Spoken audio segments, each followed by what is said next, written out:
আসসালামু আলাইকুম প্রিয় দর্শক, সবাইকে স্বাগত জানাচ্ছি রুকসানা রান্নার গল্পের আজকের আয়োজনে। পরিবারের সাথে হোক কিংবা মেহমানদারিতে এক প্লেট ধোয়া ওঠা পোলাওর সাথে যদি থাকে পারফেক্ট চিকেন টিকিয়া কাবাব, তবে তো আর কিছুই লাগে না। আপনাদের সাথে শেয়ার করব একদম বিয়ে বাড়ির সাথে পারফেক্ট চিকেন টিকিয়া তৈরির সব গোপন টিপস। কথা দিচ্ছি, এই রেসিপিটি দেখলে আপনিও বাড়িতেই বানিয়ে নিতে পারবেন রেস্টুরেন্টের মতো স্বাদের কাবাব। তাহলে চলুন শুরু করা যাক এই সুস্বাদু রান্নার গল্পটি। দেখতে পাচ্ছেন এখানে আমি চিকেন নিলাম, বুকের মাংসটা মুরগির, অনেক সুন্দর। চাইলে এর চেয়ে কম নিলেও পারেন, চিকেন বেশি দিতে হবে এর কোনো কথা নেই। আর এখানে আমি বুটের ডাল 1 কাপ ভিজিয়ে রেখেছিলাম 4-5 ঘন্টা, তবে 4-5 ঘন্টা ভিজানো লাগবে না, 2 ঘন্টা ভিজালেই পারেন। তার মধ্যে গরম পানি দিতে হবে, তাহলে 2 ঘন্টা ভিজালেই হবে। এটা একটা টিপস। এখন দিয়ে দিলাম আমি শুকনা মরিচের গুঁড়া 1 চা চামচ, 1 চা চামচ ধনিয়ার গুঁড়া, 1 চা চামচ জিরার গুঁড়া, আর 1/2 চামচের কম হলুদের গুঁড়া দিয়ে দিলাম। আর লবণ দিলাম স্বাদ মতো। লবণটা কম দিবেন, পরে চেক করে দেওয়া যায়, বেশি হলে সমস্যা হয়ে যাবে। আদা রসুন দিয়ে দিলাম 2 চা চামচ। এখানে পেঁয়াজ দিয়ে দিলাম আমি 1 কাপেরও কম। এখন দিয়ে দিব গরম মশলা, দারচিনি 2টা, একটা তেজপাতা, একটা কালো এলাচ, 4টা সাদা এলাচ। এখন দিয়ে দিচ্ছি রান্নার তেল, সাদা তেল 1 টেবিল চামচ। পানি দিয়ে দিব পরিমাণ মতো। চিকেন যেহেতু বেশি পানি লাগবে না, ডালটা অনেকক্ষণ ভিজানো, অল্প দিলেই সিদ্ধ হয়ে যাবে। আমি মিশিয়ে নিচ্ছি। এখন সিদ্ধ দিয়ে দেব। এ পর্যায়ে আমার সিদ্ধ প্রায় শেষের দিকে, আমি প্রথম থেকে দেখাইনি। অর্ধেকটা পানি শুকিয়ে গেছে, একটু নেড়ে চেড়ে দিলাম।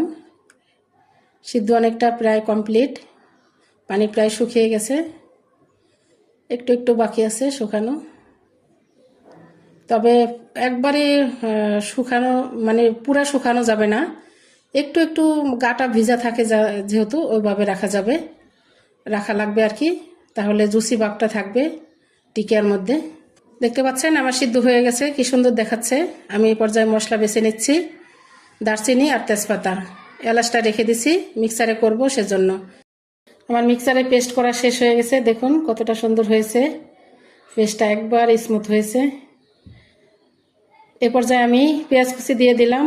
এখানে 1 কাপেরও বেশি দিতে হবে, অনেক চিকন করে কুচি করে নিয়েছি, পেস্টটা একটু বেশি দিতে হবে।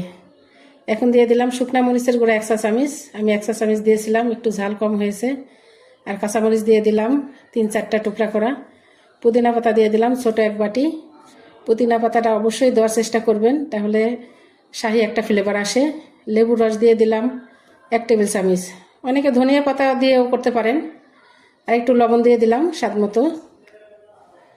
গরম মশলার গুঁড়া 1 চা চামচ। এখানে কালো গোলমরিচের গুঁড়া দিয়ে দিলাম 1/2 চা চামচ।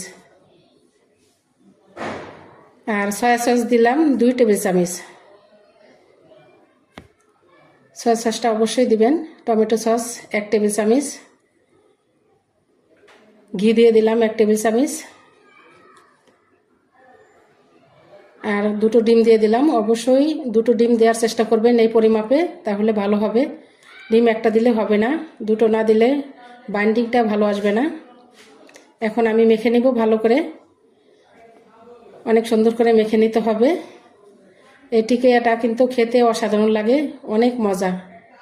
দেখুন এই পর্যায়ে আমার একটু নরম হয়েছে, বাইন্ডিংটা ভালো আসবে না। আমি এই পর্যায়ে দিয়ে দেব টোস্ট বিস্কিটের গুঁড়া 2 টেবিল চামচ। তবে আপনারা টোস্ট বিস্কিটের গুঁড়া না থাকলে এইখানে কর্নফ্লাওয়ারও ব্যবহার করতে পারেন, তাহলেও ভালো হবে। আমি এভাবেও বানিয়ে দেখেছি, অনেক ভালো হয়েছে। দেখুন আমি মাখিয়ে নিচ্ছি, হয়ে গেছে। এ পর্যায়ে দেখুন অনেকটা একটু শক্ত শক্ত আঠালো ভাব হয়েছে। এখন আমি যে শেপে বানিয়ে নেবেন ওই পরিমাণে নিতে হবে। এই যে আমি বানিয়ে নিচ্ছি, দেখুন কি সুন্দর হয়েছে। এতটুকু করে নিয়ে এভাবে হাতে একটু তেল মেখে নেবেন, তাহলে ভালো হবে, মানে চারপাশে শেপটা ভালো আসবে আর কি। আমি বানিয়ে নিচ্ছি এই পরিমাণে সবগুলো, অনেক সুন্দর হয়েছে কিন্তু দেখুন। আপনারা অবশ্যই ট্রাই করবেন। এখন আমি তেল দিয়ে দিচ্ছি কড়াইতে। আপনারা চাইলে ননস্টিকের কড়াইতে কম তেল দিয়ে ভাজতে পারেন যারা স্বাস্থ্য সচেতন। একে একে আমি টিকিয়াগুলো দিয়ে দিচ্ছি। এই পর্যায়ে তেলটা মিডিয়াম গরম হলেই দিয়ে দিতে হবে, বেশি গরম করা যাবে না, তাহলে পুড়ে যাবে। দেখুন শেপগুলো কি সুন্দর হয়েছে। এভাবে আমি এখন ভেজে নিচ্ছি। উল্টে দিয়েছি। আমার এবার একটু তেলের মধ্যে ফেনা হয়েছে, অনেক সময় ডিমের কারণে হয়। তো এভাবে আমি উল্টিয়ে পাল্টে ভেজে নিচ্ছি। দেখুন আমার ভাজা প্রায় শেষ। এখন আমি তুলে নিব। তো আপনারা অবশ্যই ট্রাই করে দেখবেন। এভাবে অনেক সুন্দর হয় কিন্তু। দেখুন কি সুন্দর কালার আসছে। আমি এখন তুলে নিচ্ছি একে একে সবগুলো। এভাবে আমি পর্যায়ক্রমে সবগুলো ভেজে নিব, ভেজে আমি পরিবেশন করব। দেখতে পাচ্ছেন হয়ে গেছে আমার। একটু ভাজা বেশি হয়েছে, একটু কম ভাজতে হবে। অনেক সুন্দর হয়েছে। দেখুন তৈরি হয়ে গেল আমাদের দারুণ স্বাদের চিকেন টিকিয়া কাবাব। রেসিপিটি ভালো লাগলে লাইক দিন, আর এমন আরও সহজ রান্নার গল্প পেতে চ্যানেলটি সাবস্ক্রাইব করে পাশেই থাকুন। আজ তবে এখানেই বিদায় নিচ্ছি। আল্লাহ হাফেজ।